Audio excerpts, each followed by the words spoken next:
Hi everybody, we're back. You're watching Variety Talk live from Las Vegas. I'm your host, Lady Linda. Welcome back to the show. As promised, this show is kind of a mixture of old school, new school, and as a matter of fact, we'll be doing an awful lot with old school and new school, but it's a surprise, so you'll have an opportunity to see in the future.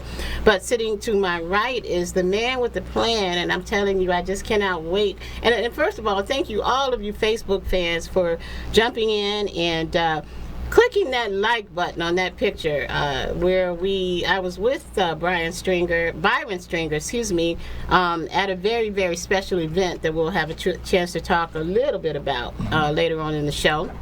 And Robert Fauzi has decided to stick around and do some more co-hosting with us, so thanks, Robert. Appreciate it. Thank you. And in between time, everybody make sure if you need to call and get more financial advice, call them after the show, okay? We appreciate it, but thanks for being so excited about everything. So, I'm glad you found your way here, first of all. Thank you so much. I was a little lost, but I'm glad to be here. We're glad to have you, Byron. You know what? From the first time I spoke to you, I got a feeling of gentleness, warmth, love, and that was a year ago. I'm warm. I know you're warm, right? 3 degrees outside. You came in here sweating, so you're right. You're warm. And I want to say that because your background is that of a police officer, correct? Well, see, people get that twisted. They think police officers are these really rough, mean guys. Mind you, I've seen a lot of clips of guys on TV doing exactly that, but the majority of police officers are gentle, caring, loving people who police from their hearts. They use their eyes, they use their ears, because they have 2 ears and 2 eyes and 1 mouth.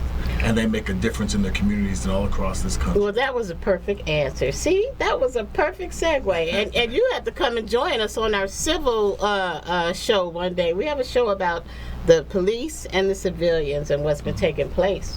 So you can come. Stuff's been taking place. Yeah, you can join us on one of those shows. But in the meantime, you're here for something even more special. So to give you the formal introduction, I'd like to introduce to you to the Variety Talk family, Mr. Byron Stringer of Vision Theatrical Foundation. And Byron, I'm going to just leave it open for you and have you tell the Variety Talk family and our financial guru over here, what is Toe Tag Monologues? But even before we get to Toe Tag Monologues, tell us about Vision Theatrical Foundation. Vision Theatrical Foundation is a nonprofit organization that is about 19 years old. We use theater arts to help kids make better choices. We believe that if we use the theater arts to get people's attention, then we can give them a message of hope and of life. Nice. 19 years. Yes, that's it's awesome. Been quite some time. And Yes, I've been writing plays for even longer than that. So tell us the tie-in. You have worked in production. You've been a producer. Tell us a little bit about your background. Well, a lot of times people say I've been in production. Let me go back even further than that. Thank you. I'm a preacher's kid. Okay. My father was always really theatrical, and so if he was going to teach a message, he'd always have all his kids act out the wise men, or we're a sheep, or the rock, or the whatever, a burning bush, or whatever it was. And so I learned at a young age that theater arts is a great way to help people understand the message that you're trying to teach them. Cool. As a police officer, I worked for the Las Vegas Metropolitan Police Department for over 26 years. Oh, wow. And so as a police officers are first responders. Okay. That means we're generally the first ones to show up and one of the last ones to leave. Okay. And when somebody's lost their life, a police officer will show up, they'll put out all the tape, and they just go through the whole process. It was from seeing all the pain and all the drama and everything that was happening that I knew I had to do something. I believe that's when God put it in my heart to write the Toe Tag Monologues.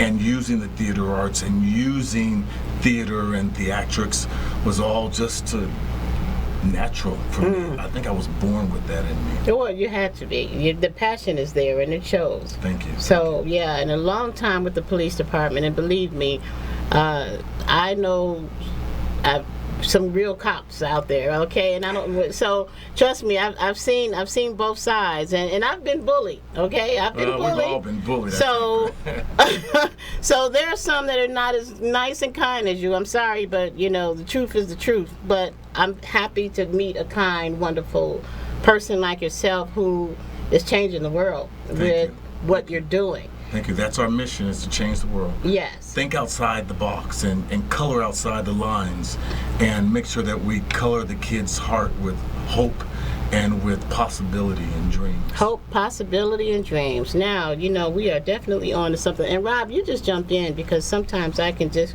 I'm a talk show host, so I do a lot of talking and I forget about my and I'm usually not. I co-host every once in a while, so that's why. Yeah. What I'd like to do, Nick, can you bring up a few of those pictures of the kids? Because what I'd like for the audience to see is to get an idea of, let's talk about Toe Tag Foundation, since we don't have as much time today, but we definitely plan on having you back, and even bringing the children back, so that we can, oh my goodness, everybody has to see firsthand these monologues. So this is just our introductory show, where everyone just gets a taste of what this is all about, because it's when I say brand new, it's your second year, but the idea is so unique and it's so great. So actually, I've been doing the Toe Tag monologues for 10 years. But here in Las Vegas, we've been traveling across the country. Some of the pictures that you've seen, like this one that's on right now, with the kids playing with the puzzle, that's us doing a workshop in the detention center with young people. And let's back it up a little bit. When you say detention center, so tell us, how do you get these children? Because we missed, that was a big part of what you do. There's actually a lot of different programs that are happening here, and I should probably break down all the different programs and the things that we do, because all this was birthed out of listening to kids. If you listen to somebody, people are going to tell you where they hurt, how they hurt, and based on what they tell you and based on where their pain is, then you're going to respond and create solutions for their issues. And so by listening to kids, when we did the Toe Tag monologues, and like I said, we've been doing it for 10 years, we found out that kids need life skill classes. And so we've created a 3-day life skills workshop that we do in the detention center and for kids in probation. Then the kids start saying, we need jobs. So we partner with a gentleman named Ron Smith, who owns 13 McDonald's. We put the kids through a 5-day job skills workshop, and at the end, they're offered a job. It's up to them to keep the job. And a lot of them are realizing it's hard work.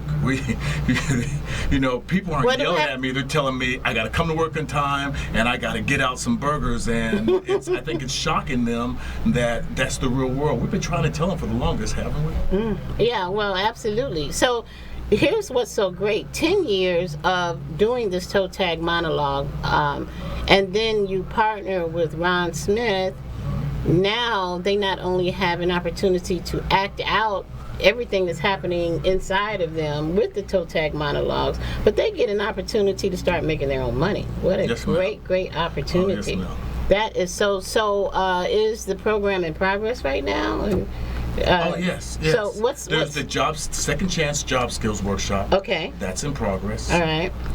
We've been doing that probably for about 7-8 months. There's still some kinks that we have to work through, because we have to just fine tune it, and that comes with any program. And then we have our life skills workshop, and we've been doing that for 10 years. Pretty much when I started the Toe Tag monologues, I started in the schools, and working for the police department, they said, well, as a DARE officer, I did that for 12 years. Oh, wow. As a DARE officer in your summers, because school is out, you can do whatever you want to do and create your own programs.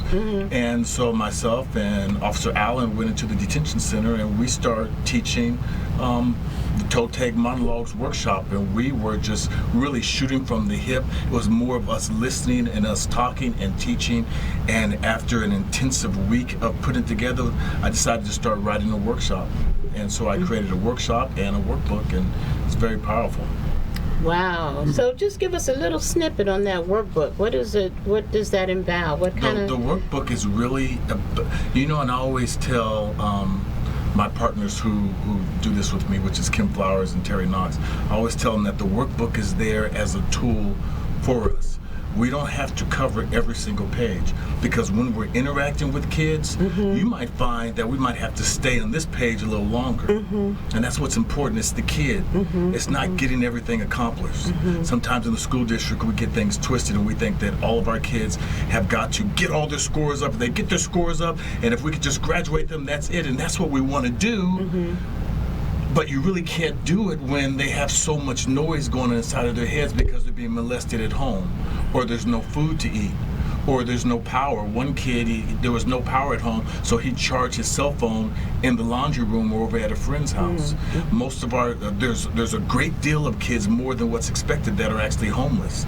There's so many challenges that they have to go through, and so they come to school, and in their head they hear this noise, and we're trying to get them to pass a test. We're wondering why they can't focus. We have to learn how to listen on their frequency. When we do that, we'll be able to hear the noise and the drama. They'll be comfortable enough to come to us and talk to us about their pain and their issues. And then we can get them to learn once we start working on the other things. But our children are dying, and we're running out of time to save them. We're running out of time. Wow. Very interesting. With that, we're going to take a quick station break. Everyone, you're watching Variety Talk live from Las Vegas. We're sitting in with Mr. Byron Stringer and my co-host for the day, Mr. Robert Fauzi. And you've been co-hosting for a couple of weeks now. We appreciate that. And I'm your host, Lady Linda Leak, whatever you want to call me, just call me. But we will be right back in just a moment. See you later.